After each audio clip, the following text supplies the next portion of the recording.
Good morning বন্ধুরা, তোমরা সবাই কেমন আছো? আশা করি সবাই ভালো আছো। তো বন্ধুরা, আজকে নতুন একটা রেসিপি নিয়ে চলে এসেছি তোমাদের সামনে। আজকে আমি বানাবো আলু বেগুন দিয়ে ইলিশ মাছের পাতলা ঝোল। তো বন্ধুরা, আজকে আমি সকাল সকাল বাজারে গেছিলাম। তো বাজার থেকে আমি ইলিশ মাছ নিয়ে আসলাম। দেখলাম ভালো ইলিশ মাছ উঠেছে বাজারে, বাংলাদেশের পদ্মার ইলিশ উঠেছিল। তা আমি নিয়ে এসেছি কিনে বাজার থেকে। তো এখানে আমি মাছটা ভালোভাবে পরিষ্কার করে ধুয়ে নিয়েছি। এবার আমি নুন লবণ মাখিয়ে নিলাম। তো মাছটার মধ্যে ভালো করে নুন মাখিয়ে নিলাম। নিয়ে এবার আমি সবজিগুলো কেটে নেব। আলু বেগুনটা কেটে নেব আমি। তো বন্ধুরা, এখানে আমি আলু বেগুনটা কেটে নিয়েছি, ভালোভাবে ধুয়ে নিয়েছি আলু বেগুনটা। আর এখানে একটা পেঁয়াজ কেটে নিয়েছি, ছোট সাইজের একটা পেঁয়াজ নিয়েছি।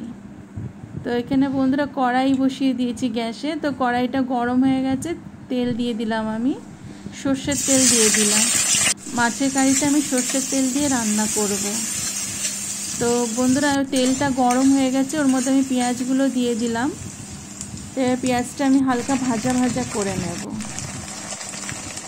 তো এখানে আমার পেঁয়াজটা ভাজা ভাজা হয়ে গেছে। এবার আমি মশলাগুলো দিয়ে দেবো। 1 চামচ হলুদের গুঁড়ো, 1 চামচ শুকনো লঙ্কার গুঁড়ো, 1 চামচ ধনের গুঁড়ো দিয়ে দিলাম। এবার আমি ভালোভাবে মশলাটাকে কষিয়ে নেব। তো আমি মশলাটা জল দিয়ে দিয়ে ভালোভাবে কষিয়ে নেব। মশলাটা জল দিয়ে যত কষাবো খেতে তত স্বাদ হবে। তো বন্ধুরা, এইভাবে মশলাটা কষিয়ে নিলাম। তো এখানে আমার কষানো হয়ে গেছে মশলা, পুরো তেলের উপরে চলে এসছে মশলাটা। এবার আমি আলু বেগুনটা দিয়ে দেব। এখানে আমি আলু বেগুনটা দিয়ে দিলাম, দিয়ে আমি ভালোভাবে কষিয়ে নেব আলু বেগুনটা। আলু বেগুনটা ভালোভাবে কষিয়ে নেব। আর আমি এখানে স্বাদ মতন লবণ দিয়ে দেব। স্বাদ মতন লবণ দিয়ে দিলাম আমি। দিয়ে এবার আমি ভালোভাবে নাড়াচাড়া করে ঢেকে দেব। তো বন্ধুরা, এখানে আমার আলু বেগুন কষানো হয়ে গেছে।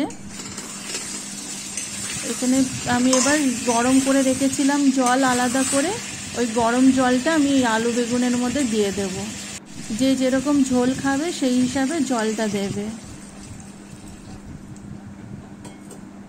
আর একটা টমেটো কেটে রেখেছিলাম আমি, ওটা দিয়ে দিলাম ঝোলের মধ্যে। দিয়ে এবার ভালোভাবে ফুটবে ঝোলটা। ঢাকা দিয়ে দেবো এবার।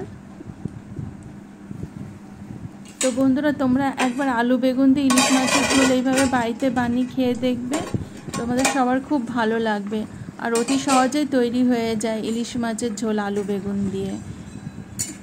তো বন্ধুরা, এখানে ঝোলটা ভালোভাবে ফুটে গেছে। আর আমি আরেকটু ফুটিয়ে নেব ঝোলটাকে। আলুটা আরেকটু গলবে, এই জন্য আমি আরেকটু ফুটিয়ে নেব ঝোলটা।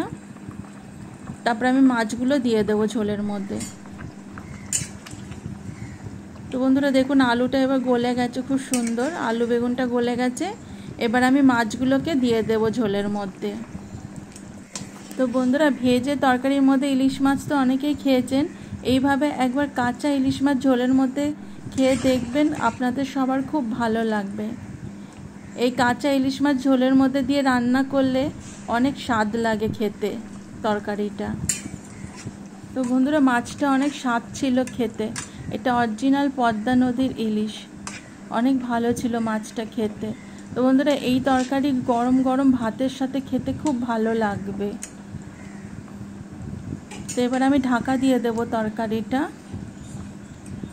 তো বন্ধুরা, কিছুক্ষণ পরে খুললাম, তরকারিটা ফুটে গেছে ভালোভাবে, আর মাছটাও পুরো সেদ্ধ হয়ে গেছে। তো বন্ধুরা, এখানে আমার তৈরি হয়ে গেছে কাঁচা ইলিশ মাছ দিয়ে আলু বেগুনের পাতলা ঝোল। তো এবার আমি নামিয়ে নেব তরকারিটা। তরকারিটা দেখতে যেমনি সুন্দর হয়েছে, খেতেও অনেক টেস্ট হয়েছিল। তো বন্ধুরা, আমার এই রেসিপিটা তোমাদের যদি ভালো লাগে তাহলে একটা লাইক করে দিও। আর যেসব নতুন বন্ধুরা আমার ভিডিওটা দেখছো, সেসব নতুন বন্ধুরা আমার চ্যানেলটা সাবস্ক্রাইব করে দিয়ে আমার পাশে থাকার জন্য অনুরোধ রইল। আর পুরনো বন্ধুরা আমার পাশে থাকার জন্য অসংখ্য ধন্যবাদ। Thank you.